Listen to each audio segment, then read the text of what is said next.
Mr. Park, you are not a cybersecurity expert, are you? I am not. Okay.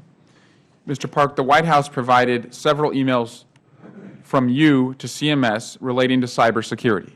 Was there ever a time where you were writing to CMS to give them direction on cybersecurity standards, design, testing, or tools? Not that I can recall, no. When you wrote to CMS, Mr. Park, about cybersecurity, you were doing it because someone at the White House had asked you to gather information, whether for a briefing or meetings or to use as a press event for the White House. Is that correct? Correct. When Dr. Holdren wrote to this committee that, quote, Mr. Park and OSTP personnel have not been substantially involved in developing or implementing the federally facilitated marketplaces security measures, and Mr. Park is not a cybersecurity expert, he did not develop or approve the security measures in place to protect the website, and he does not manage those responsible for keeping the site safe. Is every element of the statement made by Dr. Holdren that I just read correct? Yes, sir.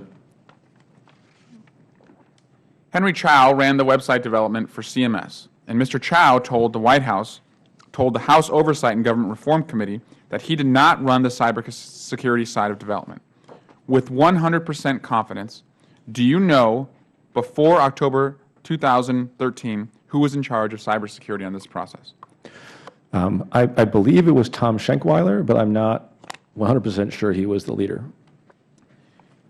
Henry Chow, who was doing the day-to-day management of the development of Healthcare.gov, was interviewed by the staff of the House Oversight and Government Reform Committee. He was asked if you, Todd Park, played a management role and replied that, this is Mr. Chow's words, you didn't own anything, meaning, he didn't have the budgets, the staff, the contractors. So the day-to-day management really still falls to the operating agencies, end quote. Is this an accurate statement, Mr. Park? Yes, sir. Were you a manager on the Healthcare.gov website? I was not a hands-on project manager, sir, as I've described. I did assist in particular ways that I've testified to earlier. Did you have any control, authority over budgets, staff, or contractors? No, sir. And you asked Mr. Chow about attending the July 19th readiness review, which was to be an end-to-end review with all of the contractors about the state of the program. Initially, Mr. Chow said yes. Then you mentioned in an email to Michelle Snyder, Mr. Chow's supervisor, that you were going to be a, quote-unquote, fly on the wall at the event. And then Ms. Snyder responds that, in quote, begin quote, flies on the wall are seldom invisible and are often distracting, end quote. Then Mr. Chow writes a letter that the review is not the place for an observer. Did you go to this meeting? I did not. You spoke with Mr. Chow and Ms. Snyder about getting a walkthrough of the live website system as it was developing in mid-July. People are alleging that you were deeply involved in the implementation and development of the site, so I assume that you got that walkthrough very quickly. As I recall, I believe the walkthrough ended up happening with me and other officials in early September. Now, was that a walkthrough that was exclusive to you, or were there other officials present? Other officials were present. Okay.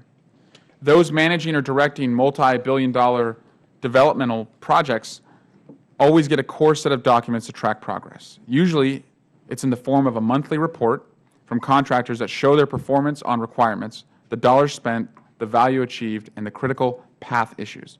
Without these detailed reports, Mr. Park, is it possible to have a detailed knowledge of how a project is going at an on-the-ground level? And if so, did you have any reports that would inform you on this? You need those kinds of reports, and frankly, you need more. I think you need to be on the ground. And were you on the ground? No, sir. Did you have those reports? No, sir. Okay. Mr. Chairman, being a spokesperson or collecting talking points for a briefing does not translate into intimate involvement in the development and testing of the website. Mr. Park was not managing the acquisition. He was not directing the development or designing the cybersecurity system. And he sure as heck was not a contractor down in the trenches writing code, which I think is pretty apparent from his testimony. He was the Chief Technology Officer of the United States with a broad portfolio ranging from human trafficking to other important technology advising.